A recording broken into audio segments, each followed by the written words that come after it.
ओम शांति। 14 दिसंबर 2020 की बाबा की साकार मुरली है। बाबा ने कहा, मीठे बच्चे, तुम्हारे दुख के दिन अब पूरे हुए। तुम अब ऐसी दुनिया में जा रहे हो जहाँ कोई भी अप्राप्त वस्तु नहीं। प्रश्न है, किन दो शब्दों का राज तुम्हारी बुद्धि में होने कारण पुरानी दुनिया से बेहद का वैराग्य रहता है। उत्तर है, उतरती कला और चढ़ती कला का राज तुम्हारी बुद्धि में है। तुम जानते हो, आधा कल्प हम उतरते आए, अभी है चढ़ने का समय। बाप आए हैं नर से नारायण बनाने की सत्य नॉलेज देने। हमारे लिए अब कलयुग पूरा हुआ, नई दुनिया में जाना है, इसलिए इससे बेहद का वैराग्य है। गीत है, धीरज धर मनवा धीरज धर। ओम शांति। मीठे मीठे रूहानी बच्चों ने गीत सुना। रूहानी बाप बैर समझाते हैं। यह एक ही पुरुषोत्तम संगम युग है, जबकि कल्प कल्प बाप आकर रूहानी बच्चों को पढ़ाते हैं, राजयोग सिखलाते हैं। बाप रूहानी बच्चों को कहते हैं मनुआ अर्थात आत्मा। हे आत्मा, धीरज धरो। आत्माओं से बात करते हैं। इस शरीर का मालिक आत्मा है। आत्मा कहती है, मैं अविनाशी आत्मा हूँ, यह मेरा शरीर विनाशी है। रूहानी बाप कहते हैं, मैं एक ही बार कल्प के संगम युग पर आकर तुम बच्चों को धीरज देता हूँ कि अब सुख के दिन आते हैं। अभी तुम दुखधाम रौरो नर्क में हो। अभी तुम दुखधाम रौरो नर्क में हो। सिर्फ तुम नहीं हो, परंतु सारी दुनिया रौरो नर्क में है। तुम जो मेरे बच्चे बने हो, रौरो नर्क से निकलकर स्वर्ग में चल रहे हो। सतयुग, त्रेता, द्वापर पास हो गया। कलयुग भी तुम्हारे लिए हो गया। तुम्हारे लिए पुरुषोत्तम संगम युग है, जबकि तुम तमोप्रधान से सतोप्रधान बनते हो। आत्मा जब सतोप्रधान बन जाएगी तो फिर यह शरीर भी छोड़ेगी। सतोप्रधान आत्मा को सतयुग में नया शरीर चाहिए, वहाँ सब कुछ नया होता है। बाप कहते हैं, बच्चे, अब दुखधाम से सुखधाम में चलना है, उसके लिए पुरुषार्थ करना है। सुखधाम में इन लक्ष्मी नारायण की राजा ही थी। तुम पुरुषार्थ कर रहे हो नर से नारायण बनने का। यह सत्य नर से नारायण बनने की नॉलेज है। भक्ति मार्ग में हर पूर्णमासी पर कथा सुनते आए हो, परंतु वह है ही भक्ति मार्ग, उसे सत्य मार्ग नहीं कहेंगे। ज्ञान मार्ग है सत्य मार्ग। तुम सीढ़ी उतरते उतरते झूठ खंड में आते हो। अभी तुम जानते हो, सत्य बाप से हम यह नॉलेज पाकर 21 जन्म देवी देवता बनेंगे। हम थे, फिर सीढ़ी उतरते आए।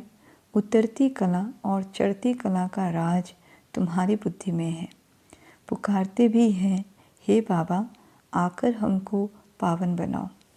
एक बाप ही पावन बनाने वाला है। बाप कहते हैं, बच्चे, तुम सतयुग में विश्व के मालिक थे, बहुत धनवान, बहुत सुखी थे। अभी बाकी थोड़ा समय है। पुरानी दुनिया का विनाश सामने खड़ा है। नई दुनिया में एक राज्य, एक भाषा थी, उसको कहा जाता है अद्वैत राज्य। अभी कितना द्वैत है, अनेक भाषाएं हैं। जैसे मनुष्यों का झाड़ बढ़ता जाता है, भाषाओं का भी झाड़ वृद्धि को पाता जाता है। फिर होगा एक भाषा। गायन है ना, वर्ड की हिस्ट्री ज्योग्राफी रिपीट। मनुष्यों की बुद्धि में नहीं बैठता। बाप ही दुख की पुरानी दुनिया को बदल सुख की नई दुनिया स्थापन करते हैं।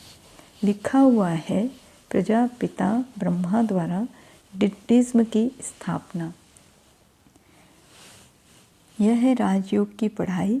यह ज्ञान जो गीता में लिखा हुआ है, बाप ने जो सम्मुख सुनाया वह फिर मनुष्यों ने भक्ति मार्ग के लिए बैठ लिखा है, जिससे तुम उतरते आए हो। अभी भगवान तुमको पढ़ाते हैं ऊपर चढ़ने के लिए। भक्ति को कहा ही जाता है उतरती कला का मार्ग। ज्ञान मार्ग, बाबा कहते हैं भक्ति को कहा ही जाता है उतरती कला का मार्ग, ज्ञान है चढ़ती कला का मार्ग। यह समझाने में तुम डरो मत। भले ऐसे भी हैं जो इन बातों को न समझने के कारण विरोध करेंगे, शास्त्रवाद करेंगे, परंतु तुमको कोई से शास्त्रवाद नहीं करना है।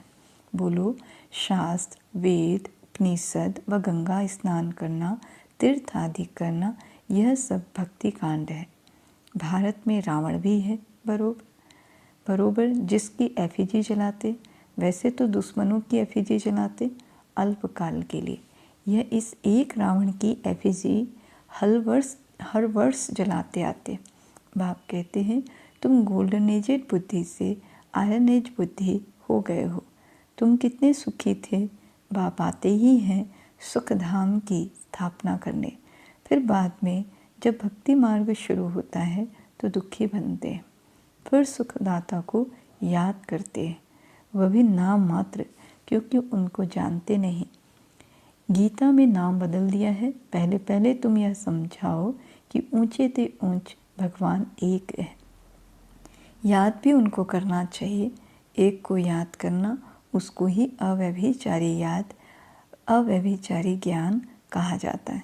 तुम अभी ब्राह्मण बने हो तो भक्ति नहीं करते हो, तुमको ज्ञान है।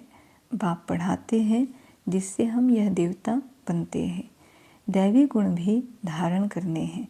इसलिए बाबा कहते हैं अपना चार्ट रखो तो मालूम पड़ेगा हमारे में कोई आसुरी गुण तो नहीं है। देहाभिमान है पहला अवगुण, फिर दुश्मन है काम। काम पर जीत पाने से ही तुम जगत जीत बनेंगे। तुम्हारा उपदेश ही यह है। इन लक्ष्मी नारायण के राज्य में कोई अनेक धर्म थे नहीं। सतयुग में देवताओं का ही राज्य होता है। मनुष्य होते हैं कलयुग में। है भल वह भी मनुष्य, परंतु दैवी गुणों वाले। इस समय सब मनुष्य हैं आसुरी गुणों वाले। सतयुग में काम महाशत्रु होता नहीं। बाप कहते हैं इस काम महाशत्रु पर जीत पाने से तुम जगत जीत बनेंगे। वहाँ रावण होता नहीं। यह भी मनुष्य समझ नहीं सकते। गोल्डन एज से उतरते उतरते तमोप्रधान बुद्धि बने हैं। अब फिर सतोप्रधान बनना है। उसके लिए एक ही दवाई मिलती है। बाप कहते हैं अपने को आत्मा समझ बाप को याद करो तो जन्म जन्मांतर के पाप भस्म हो जाएंगे। तुम बैठे हो पापों को भस्म करने, तो फिर आगे पाप नहीं करना चाहिए, नहीं तो वह 100 गुना बन जाएगा। विकार में गए तो 100 गुना दंड पड़ जाएगा। फिर वह मुश्किल चढ़ सकते हैं। पहला नंबर दुश्मन है यह काम। 5 मंजिल से गिरेंगे तो हट गुड़ एकदम टूट जाएगी, शायद मर भी जाए। ऊपर से गिरने से एकदम चकनाचूर हो जाते हैं। बाप से प्रतिज्ञा तोड़ काला मोह किया तो गोया आसुरी दुनिया में चला गया, यहाँ से मर गया। उनको ब्राह्मण भी नहीं, शूद्र कहा जाएगा। बाप कितना सहज समझाते हैं। पहले तो ये नशा रहना चाहिए। अगर समझो कृष्ण भगवान वाचबे हो, वह भी तो जरूर पढ़ा करके आप समान बनाएंगे ना। परंतु कृष्ण तो भगवान हो ना सके, वह तो पुनर्जन्म में आते हैं। बाप कहते हैं मैं ही पुनर्जन्म रहित हूँ। राधे कृष्ण, लक्ष्मी नारायण व विष्णु एक ही बात है। विष्णु के 2 रूप लक्ष्मी और नारायण। विष्णु के 2 रूप लक्ष्मी नारायण, और लक्ष्मी नारायण का ही बचपन है राधे कृष्ण। ब्रह्मा का भी राज समझाया है। ब्रह्मा सरस्वती, सो लक्ष्मी नारायण। अब ट्रांसफ़र होते हैं। पिछाड़ी का नाम इनका ब्रह्मा रखा है। बाकी ये ब्रह्मा तो देखो एकदम आयरन एज में खड़ा है। यही फिर तपस्या कर कृष्ण व श्री नारायण बनते हैं। विष्णु कहने से उसमें दोनों आ जाते हैं। ब्रह्मा की बेटी सरस्वती, यह बातें कोई समझ ना सके। 4 भुजा ब्रह्मा को भी देते हैं, क्योंकि प्रवृत्ति मार्ग है ना। निवृत्ति मार्ग वाले यह ज्ञान दे नहीं सकते। बहुतों को बाहर से फंसाकर ले आते हैं कि चलो हम प्राचीन राजयोग सिखलाएं। अब सन्यासी राजयोग सिखला ना सके। अब ईश्वर आए हैं, तुम अब उनके बच्चे ईश्वरी संप्रदाय बने हो। ईश्वर आए हैं तुमको पढ़ाने, तुमको राजयोग सिखला रहे हैं। वह तो है निराकार। ब्रह्मा द्वारा तुमको अपना बनाया है। बाबा बाबा तुम उनको कहते हो। ब्रह्मा तो बीच में इंटरप्रेटर है, भाग्यशाली रथ है। इस द्वारा बाबा तुमको पढ़ाते हैं। तुम भी पति से पावन बनते हो। बाप पढ़ाते हैं मनुष्य से देवता बनाने। अभी तो रावण राज्य आसुरी संप्रदाय है ना। अभी तुम ईश्वरी संप्रदाय बने हो, फिर दैवी संप्रदाय बनेंगे। अभी तुम पुरुषोत्तम संगम युग पर हो, पावन बन रहे हो। सन्यासी लोग तो घर बार छोड़ जाते हैं। यहाँ बाप तो कहते हैं भल स्त्री पुरुष घर में इकट्ठे रहो। ऐसे मत समझो स्त्री नागिन है, इसलिए हम अलग हो जाएं तो छूट जाएंगे। तुमको भागना नहीं है, वह हद का सन्यास है जो भागते हैं। तुम यहाँ बैठे हो, परंतु तुमको इस विकारी दुनिया से वैराग्य है। यह सब बातें तुम्हें अच्छी रीति धारण करनी है, नोट करना है और परहेज भी रखनी है। दैवी गुण धारण करने हैं। श्री कृष्ण के गुण गाए जाते हैं। यह तुम्हारी एम ऑब्जेक्ट है। बाप नहीं बनते, तुमको बनाते हैं। फिर आधा कप के बाद तुम नीचे उतरते तमोप्रधान बनते हो। मैं नहीं बनता हूँ, यह बनते हैं। 84 जन्म भी इसने लिए हैं। इनको भी अभी सतोप्रधान बनना है। यह पुरुषार्थी है। नई दुनिया को सतोप्रधान कहेंगे। हर एक चीज पहले सतोप्रधान फिर सतो रजो तमो में आती है। छोटे बच्चे को भी महात्मा कहा जाता है, क्योंकि उनमें कोई विकार होते नहीं, इसलिए उनको फूल कहा जाता है। सन्यासियों से छोटे बच्चों को उत्तम कहेंगे, क्योंकि सन्यासी तो फिर भी लाइफ पास कराते हैं ना। 5 विकारों का अनुभव है।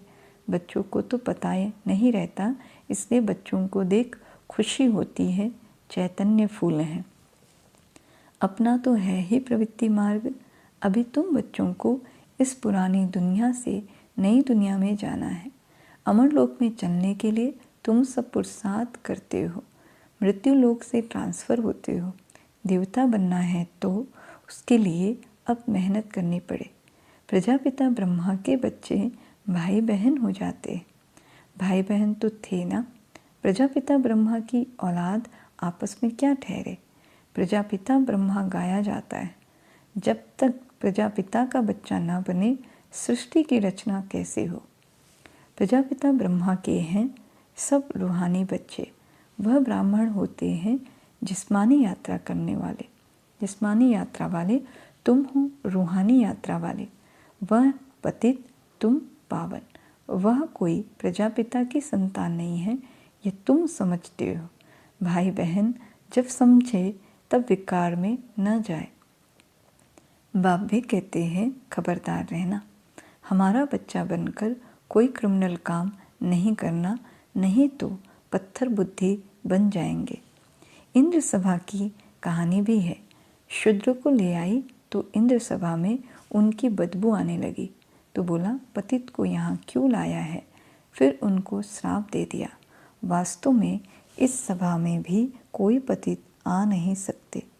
भल बाप को मालूम पड़े व न पड़े, यह तो अपना ही नुकसान करते हैं और ही 100 गुना दंड पड़ जाता है।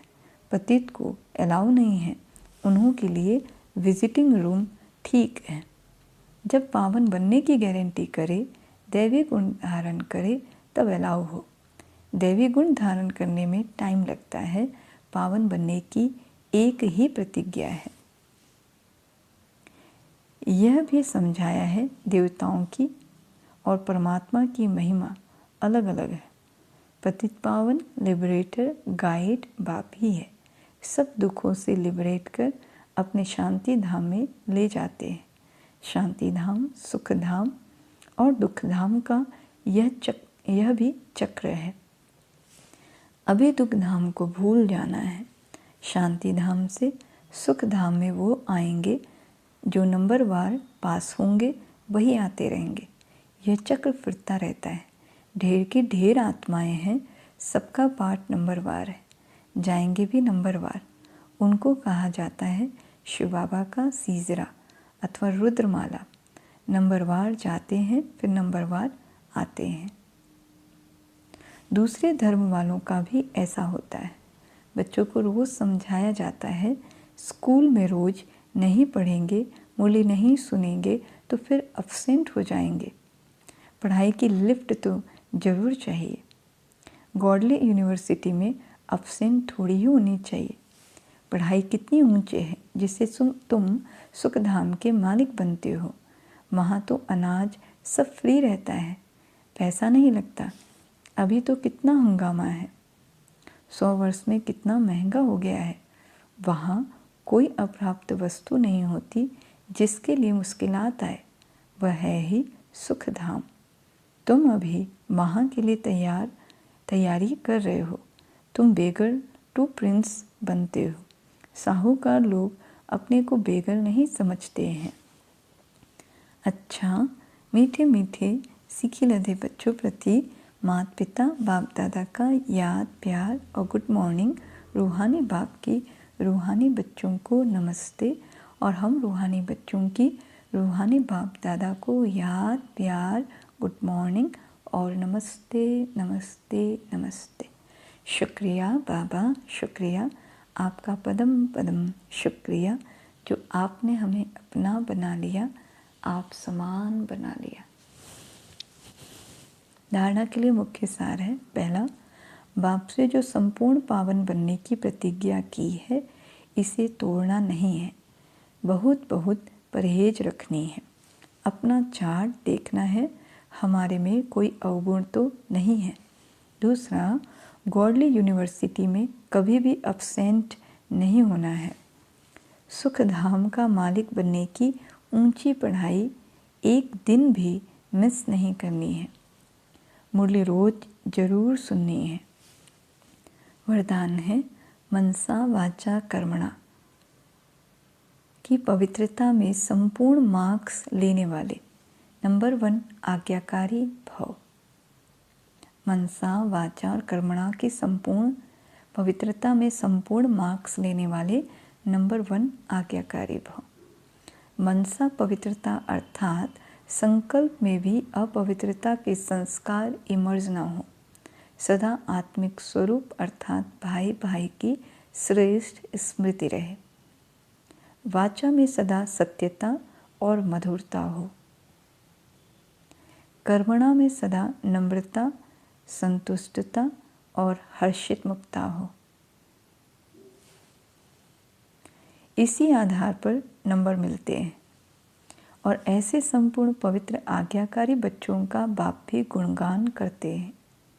वही अपने हर कर्म से बाप के कर्तव्य को सिद्ध करने वाले समीप रत्न हैं। स्लोगन है, संबंध संपर्क और स्थिति में लाइट बनो, दिनचर्या में नहीं।